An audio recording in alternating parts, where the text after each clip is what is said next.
ചക്കരെ. അപ്പോൾ welcome back to my channel. അപ്പോൾ ഇന്ന് എന്താ പറയാമെന്ന് വെച്ചാൽ, ഇന്നത്തെ ഒരു ഇൻസിഡൻ്റാണ്. ഞാൻ 15 വർഷത്തിന് ശേഷം എൻ്റെ സ്കൂൾ ഒന്ന് കാണാൻ വേണ്ടി ഞാൻ പോയി. ഇന്ന് ഇൻഡിപെൻഡൻസ് ഡേ ആണ്. അപ്പോൾ അവിടെ പോയി ഉച്ചയ്ക്ക് ശേഷം പോയി. അതുകൊണ്ട് തന്നെ സ്കൂളിൽ ആരും ഉണ്ടായിരുന്നില്ല.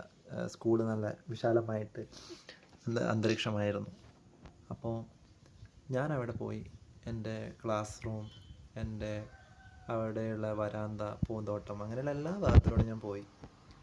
പക്ഷെ നമുക്ക് ഒറ്റയ്ക്ക് പോയിട്ട് കാര്യമില്ലല്ലോ. നമ്മുടെ കുറച്ച് ഫ്രണ്ട്സ്, അവരൊക്കെ കൂടെ പഠിച്ചവരൊക്കെ ഒന്ന് ജസ്റ്റ് അറിയിക്കണ്ടേ.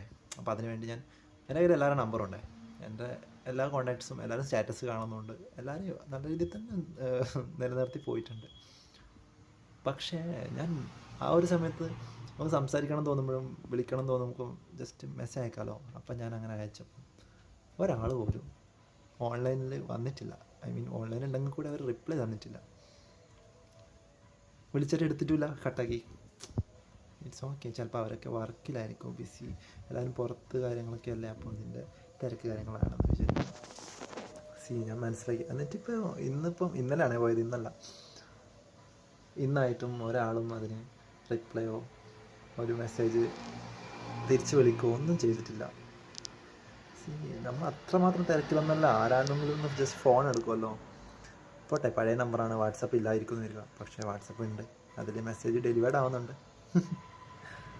തിരക്ക് കഴിയുമായിരിക്കും, ചിലപ്പോൾ ഈ വീഡിയോ കണ്ടിട്ട് വരുമായിരിക്കും കേട്ടോ. അങ്ങനെ അപ്പം ഞാൻ മനസ്സിലാക്കിയത്, ലൈഫിലെല്ലാം ടെമ്പററിയാണ്, ഒന്നും പെർമനൻ്റ് ആയിട്ട് ഉണ്ടാവത്തില്ല. അത്രമാത്രം വാല്യൂ ഉള്ള എന്തെങ്കിലും ഒന്ന് നിങ്ങൾക്ക് ഉണ്ടെങ്കിലായി. അല്ലാതെ ഓരോ ഘട്ടത്തിലും ഓരോ ആൾക്കാർ പോയിക്കൊണ്ടിരിക്കും. 10ാം ക്ലാസ്സിൽ ബെസ്റ്റ് ഫ്രണ്ട് ആയിരുന്നവരൊക്കെ ഇപ്പോഴും ഉണ്ടെന്നാണോ? അല്ല, അവരൊക്കെ മാറിയും. പക്ഷെ നമ്മൾ കൊടുക്കുന്ന വാല്യൂ ഇത് തിരിച്ച് കിട്ടും. ഇപ്പോഴും എനിക്ക് നല്ല ഫ്രണ്ട്സൊക്കെ ഉണ്ട് കേട്ടോ. ഒരു 2ാം ക്ലാസ് തൊട്ടുള്ള ഫ്രണ്ട്സൊക്കെ ഇപ്പോഴും ഒരുപാടുണ്ട് എൻ്റെ കൂടെ. ഇന്നും കൂടി വിളിച്ചാൽ വരും അവർ. പക്ഷേ എനിക്കെന്തോ ആ ഒരു ഏറ്റവും കൂടുതൽ സന്തോഷമായ ഒരു നിമിഷത്തിൽ നിൽക്കുമ്പം അത് പങ്കു കൊടുക്കാൻ വേണ്ടി വേറെ ആളും ഇല്ല എന്നുള്ള സങ്കടം അപ്പം തന്നെ വന്നു. പക്ഷേ ഇറ്റ്സ് ഓക്കെ. എല്ലാവർക്കും വയസ്സായി, എന്തെങ്കിലും വെച്ച് കാണുമായിരിക്കും. അപ്പം ലൈഫിലൊന്നും പെർമനൻ്റ് അല്ല, എല്ലാം ടെമ്പററിയാണ്. അപ്പം നിങ്ങൾക്ക് വേണ്ടി അധ്വാനിച്ച് ഉണ്ടാക്കുന്നത് മാത്രം, നിങ്ങൾ അധ്വാനിച്ച് നിങ്ങൾക്ക് വേണ്ടി നിങ്ങൾ നേടിയെടുത്തത് മാത്രം നിങ്ങളുടെ കൂടെ ഉണ്ടാവും. നിങ്ങൾ കൊടുത്ത സ്നേഹത്തിന് വില ഉണ്ടാവുന്നത് ഒന്നും പറയാൻ പറ്റത്തില്ല. അത് അങ്ങനെയാണ്. എല്ലാവരും മാറിയും പലരും പല മനുഷ്യന്മാരല്ലേ. എല്ലാവരും സ്വഭാവം പെട്ടെന്ന് മാറും, മടുക്കുമായിരിക്കും. അപ്പോൾ അങ്ങനെയാണ്. Keep smile.